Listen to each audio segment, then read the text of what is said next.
সুপ্রিয় শিক্ষার্থীবৃন্দ, অনাকাঙ্ক্ষিত দেরি হওয়ার জন্য, ইন্টারাপ্ট হওয়ার জন্য আমি দুঃখ প্রকাশ করছি। আমি তোমাদের সাথে আছি। তোমাদের যে সাবজেক্টটি নিতে যাচ্ছি সেটি হচ্ছে ওয়েব মাস্টারিং। বিষয় কোড হচ্ছে 66667। আজকে আমাদের এটি দ্বিতীয় ক্লাস। আমি আছি তোমাদের সাথে Bashir Alam, junior instructor, computer, Sylhet polytechnic institute. আজকে আমাদের দ্বিতীয় অধ্যায়, ডোমেইন ও ডোমেইন রেজিস্ট্রেশনের ধারণা। আমরা 5টি ধাপে এই অধ্যায়টি সমাপ্ত করব। এটা কি আসছে? ধাপ 1, ডোমেইন ও সাবডোমেইন কি। ধাপ 2, ডোমেইন রেজিস্ট্রেশন এর ধারণা। ধাপ 3, ডোমেইন রেজিস্ট্রেশন অথরিটির কাজ।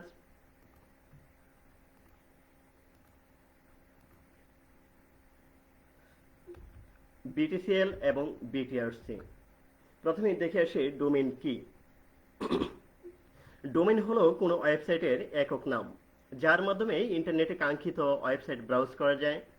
কম্পিউটার নেটওয়ার্কে যুক্ত প্রত্যেক কম্পিউটারকে চেনার জন্য আলাদা আলাদা নম্বর ব্যবহার করা হয়, যাকে আইপি অ্যাড্রেস বলে। প্রত্যেক ডোমেইনকে চেনার জন্য এরূপ আইপি অ্যাড্রেস ব্যবহার করা হয়, কিন্তু মানুষের পক্ষে এত নম্বর মনে রাখা সম্ভব নয়। এর বদলে নাম মনে রাখা সহজ হয় ডোমেইন নেম উদ্ভাবন করা হয়েছে। ডিএনএস ডোমেইন নেম সিস্টেম এর নিয়ম কানুন মেনে ডোমেইন নেম তৈরি করা হয়। যেমন google.com, এটি একটি ডোমেইন, তাহলে তার আইপি হচ্ছে 172.217.194.99। কেউ যদি google.com এটি না লিখে এই আইপি অ্যাড্রেস লিখে ব্রাউজারের মধ্যে, তাহলেও কিন্তু এই গুগল এর ওয়েবসাইটটা ভিজিট হবে। আমরা যদি একটু দেখে আসি যে এই হচ্ছে, আমি গুগলে যাই,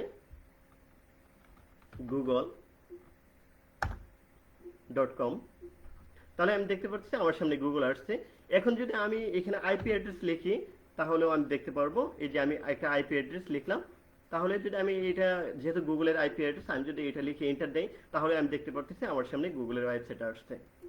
তাছাড়া এইখান থেকে ওয়েবসাইট আইপি অ্যাড্রেস ফাইন্ডার দিয়ে তারপরে এই ওয়েবসাইটে যাওয়ার পর আমরা যদি এইখান থেকে আমরা facebook.com এর ওয়েবসাইট আইপি অ্যাড্রেসও দেখতে চাই, তাহলে আমরা সেটিও দেখতে পারবো। যে আসলে ডোমেইন নেম মনে না রেখে কেউ যদি নাম্বারটা মনে রাখে, তাহলে কিন্তু ওই ওয়েবসাইটটা কি করা যায়, ভিজিট করা যায়। আমি এটাই দেখাবো। এই হচ্ছে ফেসবুকের আইপি অ্যাড্রেস। আমি এখানে পেস্ট করে দেখাচ্ছি। এই আইপি অ্যাড্রেস দিলাম, আমার সামনে ফেসবুক ওপেন হয়ে যাবে। এই যে ফেসবুক আসতেছে। তাহলে এই হচ্ছে, আমি এটা কেটে দিচ্ছি কারণ আমি ফেসবুকে আছি এখন, আমি এটা ওপেন করতে চাচ্ছি না। আচ্ছা, এবার আমি যদি কি করি, আমি যদি সাবডোমেইন কি, সাবডোমেইন বোঝানোর জন্য আমি গুগলেরই যাচ্ছি, গুগলের ক্লাসরুমে যাচ্ছি। তাহলে দেখবা এখানে আসছে classroom.google.com। এর মানে হচ্ছে এটি হচ্ছে একটা সাবডোমেইন। কার সাবডোমেইন? গুগলের। ঠিক আছে। এবার আমরা ডোমেইন নেম কিনবো। তো ডোমেইন নেম কেনার সময় আমাদেরকে কতগুলি বিষয় আসলে বিবেচনা করতে হবে। ডোমেইন নেম রেজিস্ট্রেশন করার সময় সেই বিষয়গুলি আমাদেরকে একটু মাথায় রাখতে হবে। প্রথমে যেটি মাথায় রাখতে হবে সেটি হচ্ছে ডোমেইন নেম আর হোস্টিং যেন একই কোম্পানি থেকে নেওয়া হয়। আর ডোমেইন যদি বাংলাদেশি হয়, তাহলে যেমন হচ্ছে .com.bd, .edu.bd, .gov.bd ইত্যাদি যদি হয়, তাহলে সরাসরি তোমরা বিটিসিএল থেকে নিবা। হোস্টিং কোম্পানির সার্ভারে হোস্ট নেমটা কি এটিও যাচাই করবা।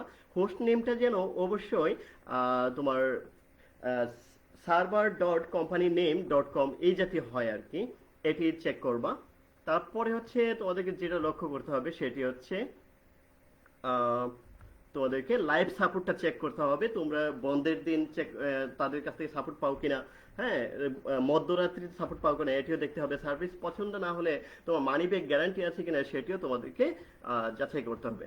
এখন আমরা ডোমেইন নেম রেজিস্ট্রেশন করব। তো কার কাছ থেকে করতে পারি? বিশ্বের মধ্যে অনেকগুলি নামি দামি কোম্পানি আছে, যেমন হচ্ছে হোস্টগেটর, তারপরে চাইলে তোমরা নেমচিপ থেকেও নিতে পারো। হ্যাঁ, এছাড়া তোমরা যদি বাংলাদেশে খুঁজো যে অথবা এখানে এটা হচ্ছে নেম চেক, অর্থাৎ আমরা ডোমেইন নেম কিভাবে চেক করব, এই নেম চেক এটা একটা ওয়েবসাইট। আমরা চাইলে এই লিংকে গিয়ে তারপর এখান থেকেও আমরা কি করতে পারি, কোনো একটা নেম চয়েস করতে পারি। কিভাবে আমরা একটা নেম চয়েস করব? এখানে যদি আমরা কোনো একটা নাম আমরা চয়েস করি, হ্যাঁ, টেক এডু আমি লিখলাম, এমনিতে আমি একটা নাম আমি খুঁজতেছি। তাহলে টেক এডু লিখে অথবা তোমার কাঙ্ক্ষিত যে নাম তুমি খুঁজতে চাও সেটি এখানে লিখে তুমি কিন্তু খুব সহজে কি করতে পারবা, তোমার কাঙ্ক্ষিত যে লক্ষ্যে তোমার যে তথ্যগুলি সেগুলি তুমি কিন্তু খুব সহজে এখান থেকে পেয়ে যাবা। যেমন আমি এখানে দেখাচ্ছি টেক এডু 360 লিখে আমি যদি এটাতে ক্লিক দেই তাহলে আমি দেখতে পারবো যেগুলি আমার আমি দেখতে পাচ্ছি এটা ইউটিউবে নাই, ফেসবুকে নাই, যেগুলি সবুজ হয়ে গেছে সেগুলি আছে, যেগুলি সবুজ এগুলি অ্যাভেলেবল। হ্যাঁ, এখানে এটা লোড হতে একটু সময় নেই, আমরা এই ফাঁকে আরো দেখে আসি। এটা হচ্ছে আমরা যদি বাংলাদেশি কোনো কোম্পানির থেকে নিতে চাই তাহলে আমরা কি করব, যেমন টপ 10 ওয়েব হোস্টিং বাংলাদেশ, এখানে অনেকগুলি কোম্পানি আছে, কোম্পানির নাম আছে, তাদের সার্ভিস, তাদের ফিডব্যাক কেমন, এগুলি আছে। তো আমি এখান থেকে যেমন এই যে 3 নম্বরে আছে কুড ফর হোস্ট, আমি তোমাদেরকে কুড ফর হোস্টে চলে যাচ্ছি, নিয়ে যাচ্ছি। তো আমি কুড ফর হোস্টে চলে যাই, যেমন এটাতে আমার চয়েস আর কি, আমার চয়েস আছে কুড ফর হোস্ট। তো আমি এখান থেকে আমি একটা ডোমেইন কিভাবে কিনতে হয় সেটি তোমাদেরকে এখন লাইভ দেখাবো। তো এখান থেকে যাওয়ার পর তোমরা এখানে হোস্টিং এর বিভিন্ন প্যাকেজ, তোমরা একটু নিচের দিকে যাবা, কম্বো হোস্টিং, এটি মূলত ছাত্রদের জন্য খুবই ভালো হবে। তারপর স্ট্যান্ডার্ড হোস্টিং আছে, অ্যাডভান্স। আমি বিডেক্সটা যেহেতু বাংলাদেশি কাজের জন্য আমি করব, শুধু বাংলাদেশ রিলেটেড বাংলাই হবে আমার সাইটটা, এই কারণে আমি বিডিক্স হোস্টিংটা নিলে সবচেয়ে ভালো হয়। এখান থেকে অনেকগুলি প্যাকেজ আছে, আমি এই প্যাকেজটাকে চয়েস করলাম, বিডিক্স 5 GB। তো এটা চয়েস করার পর আমার কাজ হচ্ছে এই লিঙ্কে প্রবেশ করা, পারচেজ নাও। তো আমি পারচেজ নাও ক্লিক দিলাম, তাহলে আমাকে এই লিঙ্কে নিয়ে যাবে। এবার এখান থেকে রেজিস্টার এ নিউ ডোমেইন, তো আমি এখানে একটা আমার যে ওয়েবসাইট সেটি আমি দিয়ে দিচ্ছি, টেক এডু 360, আর এইখানে টিএলডিটা নির্বাচন করতে হবে, .com চেক দেখতে হবে এটি অ্যাভেলেবল কিনা। হ্যাঁ, কনগ্রেচুলেশন, techedu360.com ইজ অ্যাভেলেবল। আমি এখন নিচ থেকে কন্টিনিউ দিব। তোমরা কিভাবে ডোমেইন কিনতে হয় বুঝতে পারতেছো? এগুলি তোমরা না দিলে সমস্যা নাই, দিলেও সমস্যা নাই। ওকে, কন্টিনিউ ক্লিক করবা। তারপর তোমাদের সামনে আরো কিছু অপশন আসবে, অর্থাৎ রেজিস্ট্রেশন করার জন্য। এই যে ফাইনালি, তো এখানে আমার একটি কুপন আছে অলরেডি, আমার নামে বশির স্যার, এই হচ্ছে আমার কুপন। আমি দেখি এটা পেজ কাজ করে কিনা। হ্যাঁ, আমি দেখতে পাচ্ছি এটি কাজ করছে, এই যে আমাকে ছাড় দেওয়া হয়েছে। তো এই হচ্ছে, আমি এখন চেক আউটে ক্লিক দিচ্ছি। এবার চেক আউটে ক্লিক দেওয়ার পর আমার এখানে একটা অ্যাকাউন্ট খুলতে হবে, যেহেতু আমার অ্যাকাউন্ট নাই। তো ফার্স্ট নেম আমি দিলাম টেক, লাস্ট নেম দিলাম এডু, 360 দিতে পারে, আচ্ছা এটাই থাক, এডুই থাক। Okay, email address tech, tech, এটি খুব সমস্যা করতেছে, এটা কি জানি।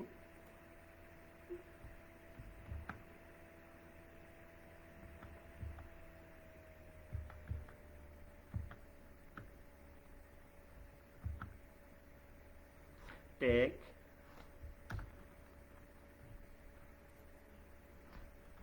Edu 360, sorry, tech edu BD, কি ব্যাপার, এটা কি আসছে, এটা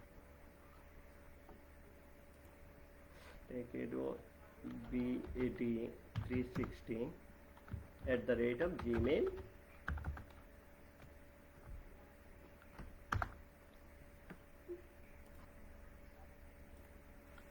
লিখতে সমস্যা হচ্ছে, এটা কি, এটা gmail.com। ফোন নাম্বার, আমার একটা ফোন নাম্বার দিয়ে দিই, 678591030। ওকে, এটা দিয়ে দিই। কোম্পানির নেম এখানে অপশনাল, এটি আমার দেওয়ার দরকার নেই। আমি স্ট্রিট অ্যাড্রেসটা দিয়ে দিই, আচ্ছা সিলেট পলিটেকনিক ইনস্টিটিউট, এটা দিই 2 সিটি সিলেট, স্টেট সিলেট দিয়ে দিন, পোস্ট কোড 3100। ওকে, বাংলাদেশ নাম্বার লাগবে না। ডোমেইন এখানে তোমার কাঙ্ক্ষিত যে পাসওয়ার্ড দিতে চাই সেটি আমরা দিয়ে দিব। এখান থেকে কনফার্ম করে নিতে হবে পাসওয়ার্ডটি। তো পাসওয়ার্ড কনফার্ম করার পর আমরা এখান থেকে ক্রেডিট কার্ড, ডেবিট কার্ড, বিকাশ, রকেট যে কোনো মাধ্যমে আমরা পে করতে পারি।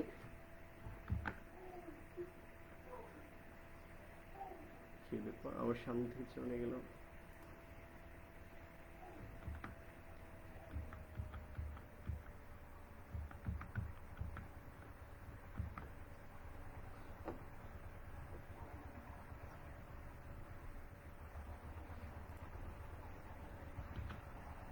আমি এখান থেকে ওপেন করি আবার, কেমন চলে গেল, ইন্টারাপ্ট হচ্ছে। আচ্ছা, এই যে শপিং কার্ট আমি দেখতে পাচ্ছি। ওকে, টেক এডু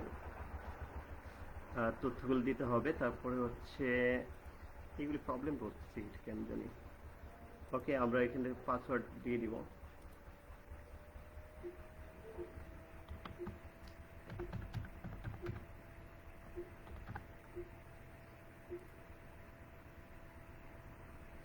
আমরা এইখান থেকে আমার কনফার্ম পাসওয়ার্ডটা দিয়ে দিব।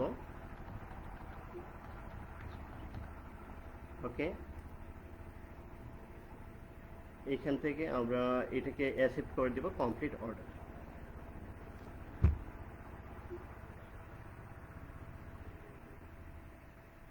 ফোন নাম্বার, সরি ফোন নাম্বারটা চলে গেছে, আমি দেখতে পাচ্ছি। ওকে, আমাকে হয়তো পাসওয়ার্ডটা আবার রিটাইপ করতে হবে। তো এখান থেকে পাসওয়ার্ডটা আবার দিয়ে দিচ্ছি। কি ব্যাপার, ইন্টারাপ্ট হচ্ছে কেন?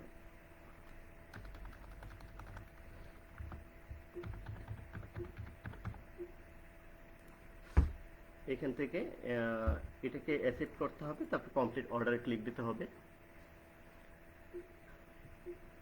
তো কমপ্লিট অর্ডার, এখানে তোমার সবকিছু চেকিং হবে, হয়ে কিছুটা সময় নেবে, 30 সেকেন্ডের মতো সময় নিয়ে হয়তো তোমাকে আরেকটা পেজে নিয়ে যাবে।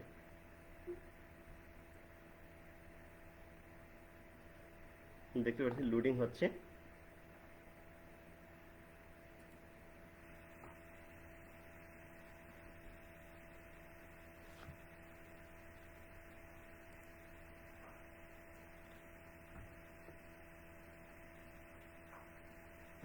এটা লোডিং চলতেছে। এবার কি ব্যাপার, কেটে যাচ্ছে কেন, বারবার কেটে যাচ্ছে। আমরা কনফার্ম করে নিই, ইয়েস কন্টিনিউ। সমস্যা করতেছে কোথায় জানি। আচ্ছা, আমরা ফোন নাম্বার 01678591000, তারপর আমরা প্রয়োজনীয় অ্যাড্রেসটা দেওয়া আছে এখানে, শুধু পাসওয়ার্ডটা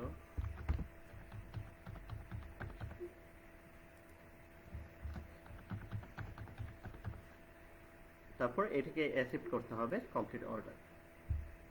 আমরা দেখতে পাচ্ছি। ওকে, আমাদের পরবর্তী পেজে এখান থেকে কি ব্যাপার, a user already exist with that email. Oh sorry, email address. তাহলে আমরা টেক এডু বিডি এটা দিয়ে দেখা যায় আমাদের কি আছে, একটা ইমেল অলরেডি আছে। আমরা অন্য আরেকটা ইমেল দিই।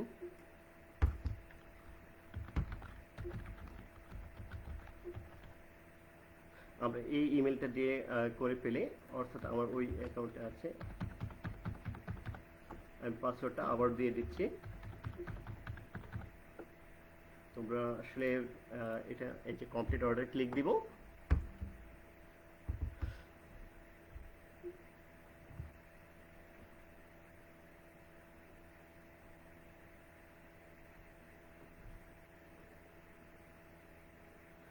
একটু সময় নিচ্ছে।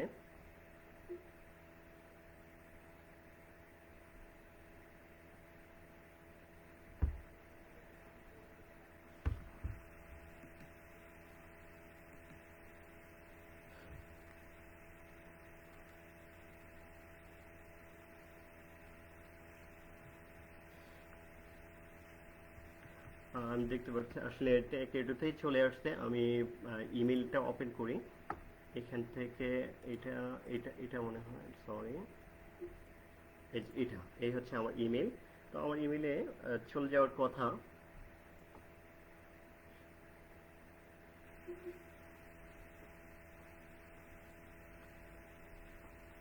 এই হচ্ছে আমার ইমেলটা লোডিং হচ্ছে।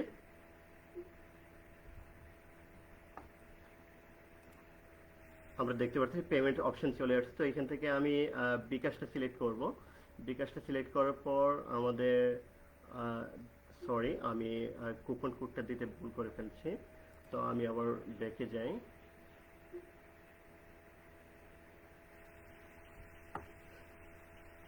আমি দেখতে পাচ্ছি প্লিজ ওয়েট ওয়াইল।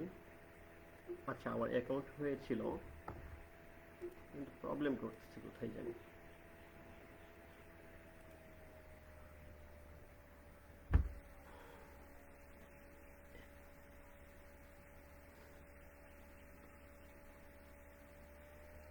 আচ্ছা, এই যে পেমেন্ট, এখান থেকে পেমেন্টটা করে দিতে পারলে আমার কি হয়ে যাবে, আমার অ্যাকাউন্টটা অ্যাক্টিভ হয়ে যাবে। আহ, এভাবে কোনো একটা ডোমেইন কিনতে হয়। তো তোমরা এইভাবে কোনো একটা পেমেন্ট করে তারপরে কোনো একটা ডোমেইন কিনে নিবা। এবার আমরা জানবো বিটিসিএল সম্বন্ধে। বিটিসিএল মানে হলো বাংলাদেশ টেলিকমিউনিকেশনস কোম্পানি লিমিটেড, যা হচ্ছে তোমার আমাদের টেলিকমিউনিকেশন জগতে সমস্ত সার্ভিসগুলি আমাদেরকে এখান থেকে দিয়ে থাকে। তাদের সার্ভিসগুলি হচ্ছে টেলিফোন, তারপর data, internet transmission, domain and hosting এর সার্ভিসটাও তাদের আছে। আমরা যে .com.bd এই জাতীয় যে ডোমেইন ইউজ করি, এগুলি আমরা বিটিসিএল থেকে সেবাটা নিয়ে থাকি। তারপরে হচ্ছে বিটিআরসি সম্বন্ধে জানবো। বিটিআরসি এটি হচ্ছে বাংলাদেশ টেলিকমিউনিকেশন রেগুলেটরি কমিশন। এটির কাজ হচ্ছে আমাদেরকে বিভিন্ন সেবা দিয়ে থাকা। যেমন হচ্ছে আমরা দেখি যে এই যে রেগুলেশনের তাদের যে অ্যাক্ট, অর্থাৎ আমাদের তাদের অ্যাক্টগুলো দেখি আমরা চাইলে কিন্তু তাদের পলিসি, এই যে আইসিটি পলিসি, অর্থাৎ আমরা মোবাইলে যে কথা বলি কত টাকা কাটবে, মানে কল দেওয়ার পর কত টাকা করে কাটবে, এই জাতীয় সমস্ত ইনফরমেশনগুলি নিয়ন্ত্রণ করে থাকে বিটিআরসি। তো এইভাবে তোমরা কোনো একটা ডোমেইন কিনবা, তারপর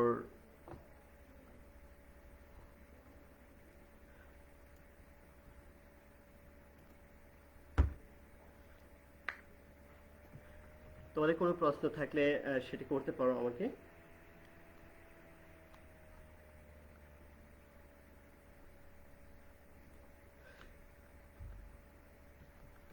ওকে, তোমাদের বাড়ির কাজ। তোমার তোমার কি কোনো ওয়েবসাইট আছে? যদি হ্যাঁ হয় তাহলে ধন্যবাদ, তোমার জন্য শুভকামনা, সাথেই থাকো।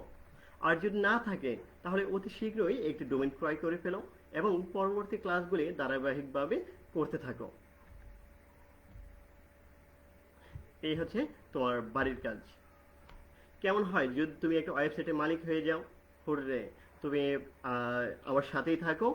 আমরা খুব শীঘ্রই তুমিও একটা ওয়েবসাইটের মালিক হয়ে যাবা, আমিও একটা ওয়েবসাইটের মালিক কীভাবে হতে পারো এবং সেই ওয়েবসাইটে কীভাবে সুন্দর করে সাজাতে পারো সেই বিষয়াদি সম্পূর্ণ তোমাদেরকে দেখাবো। আজকে ক্লাসটি যদিও একটু প্রবলেম করেছে আমার কম্পিউটার, আমি নেক্সট টাইমে আবার এই বিষয়গুলি আরেকটু ক্লিয়ার করে তোমাদেরকে বোঝানোর চেষ্টা করব। সাথেই থাকো। সবাইকে অসংখ্য ধন্যবাদ আমার এই লাইভ ক্লাসে অংশগ্রহণ করার জন্য। পরবর্তী ক্লাস আগামী সোমবার, দেখার আমন্ত্রণ রইল। এই ভিডিওটি আবার দেখতে ভিজিট করো www.skills.gov.bd/dte anytime anywhere. Thank you so much for participate this live class.